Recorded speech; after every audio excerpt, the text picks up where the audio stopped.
Hello viewers, আসসালামু আলাইকুম। আজকে আমরা ত্রিভুজ সম্পর্কে কয়েকটি গুরুত্বপূর্ণ তথ্য জানব।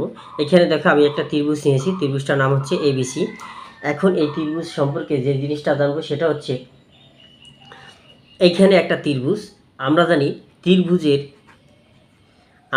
ত্রিভুজের তিনটি কোণ, এই একটা কোণ, এই একটা কোণ এবং এই একটা কোণ। ত্রিভুজের তিনটি কোণ থাকে এবং তিনটি বাহু থাকে।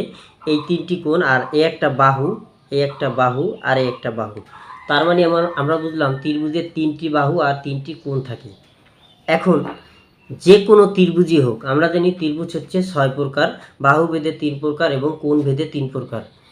এখন ত্রিভুজ যেহেতু 6 প্রকার, 6 প্রকারের যেই প্রকারই হোক না কেন, একটা ত্রিভুজের মানে প্রত্যেকটা ত্রিভুজেরই তিনটি বাহু থাকবে এবং তিনটি কোণ থাকবে। আর যেই ধরনের ত্রিভুজ হোক না কেন এই 6 প্রকারের ভিতরে সব ত্রিভুজেরই তিনটি কোণের পরিমাপের যোগফল 180 ডিগ্রি। তাহলে ত্রিভুজের তিন কোণের যোগফল হচ্ছে 180 ডিগ্রি। মানে এই তিনটি কোণ যোগ করলে এর পরিমাণ, ত্রিভুজের তিনটি কোণের পরিমাপ হবে 180 ডিগ্রি। এখন এইখানে যদি মনে করে একটি কোণ আমাদের,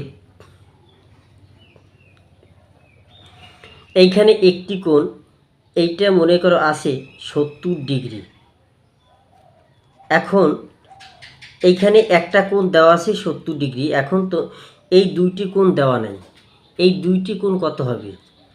এইটা যদি 70 হয় তাহলে আমরা জানি ত্রিভুজের তিনটি কোণের যোগফল হচ্ছে 180। এখন 180 থেকে আমরা একটা কোণ পাইছি 70। এখন 70 যদি আমরা বিয়োগ করি তাহলে পাই 110। এখন এই 110 হচ্ছে এই যে বাহু দুইটি, কোণ দুইটি আছে, এই কোণ আর এই কোণ, এই দুইটি কোণের সমষ্টি হচ্ছে 110 ডিগ্রি। এইভাবে আমরা যদি এই কোণ দেওয়া থাকতো তাহলে 180 থেকে আমরা এই কোণ বিয়োগ করতাম, যা থাকতো ওইটা হচ্ছে এই দুইটির যোগফল। এইভাবে আমরা ত্রিভুজের কোণ নির্ণয় করব।